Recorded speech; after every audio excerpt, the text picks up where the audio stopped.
Hey everyone, I am Sarah. Welcome back to Overkill Reviews, Banger's weekly heavy metal review show. Before we jump in, let me remind you to hit subscribe, head on over to our Patreon, throw money at us, and yeah, I also have a tour recommendation for all of you who are in North America, because there is an awesome Japanese traditional heavy metal band called Metal Lucifer, Heavy Metal Bulldozer. They're going on tour. They're playing in Mexico, the United States, and Canada. Scope out the tour dates on this poster and note that the Toronto gig is on Friday, September 27th at Sneaky D's, and it is an early gig. You should not miss this. You're not gonna get this opportunity again probably for a very long time, so buy tickets. Okay, let's get into the review. I don't think it's a secret what I am reviewing today. I'm reviewing the long-anticipated follow-up to the band who clinched my best album of 2013 spot. This is a German band that personifies epic heavy metal and is simply gorgeous and grandiose.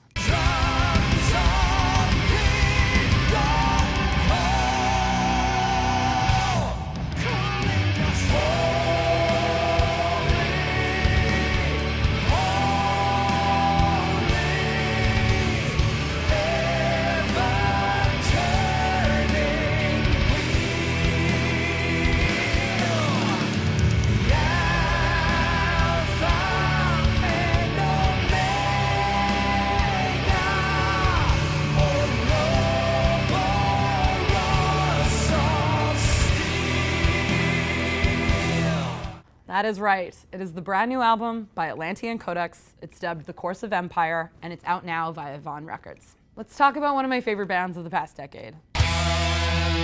Atlantean Kodex formed in 2005 in Vilseck, Bavaria, Germany. And they released a handful of splits and EPs, and then they finally released their debut full-length, The Golden Bough. It's this great album right here, in 2010.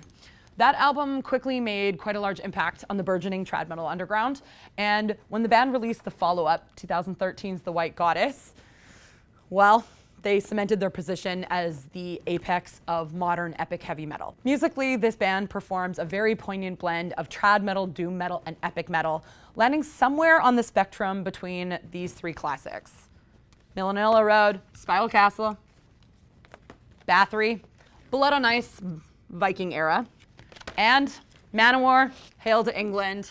I get it, a lot of you think they're cheesy, but at their apex, these guys ruled.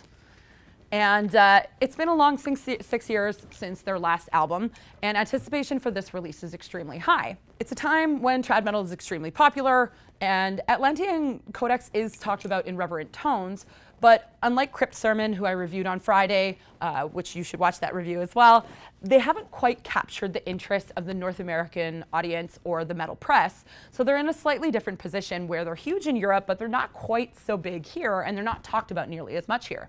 Should they be? Let's find out. If there's one thing that Atlantean Kodex really excels at, it's how to evoke a very powerful mood with songs that feel like movements as opposed to standalone tracks.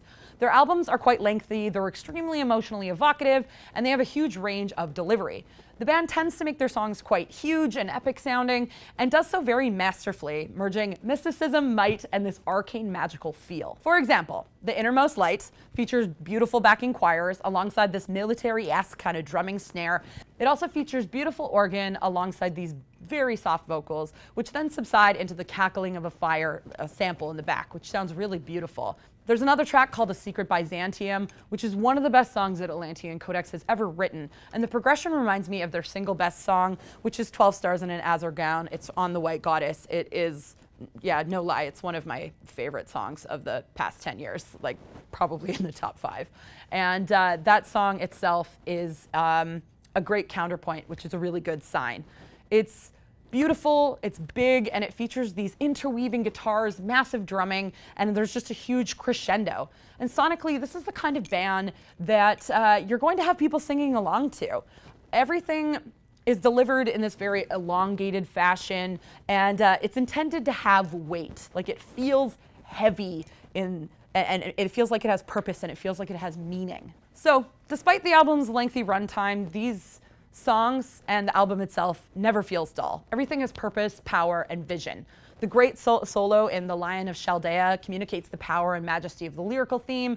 The backing vocal tracks in A Secret Byzantium help communicate the band's absolute grandiose vision. Later on in the track, He Who Walks Behind the Years, Numbered as Sand and the Stars, and yes, all the song titles are this long, you've got another amazing big song.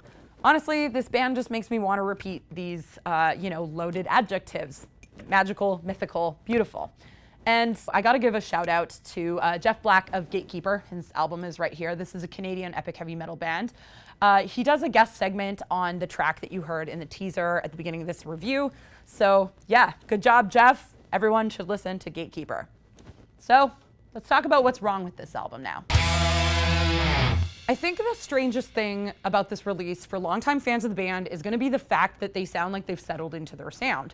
There was a pretty big change between the Golden Bough and the White Goddess, and that change was the polish and the production. The Golden Bough was rough around the edges production-wise, and the White Goddess was really well-produced, grandiose, and simply sounded massive.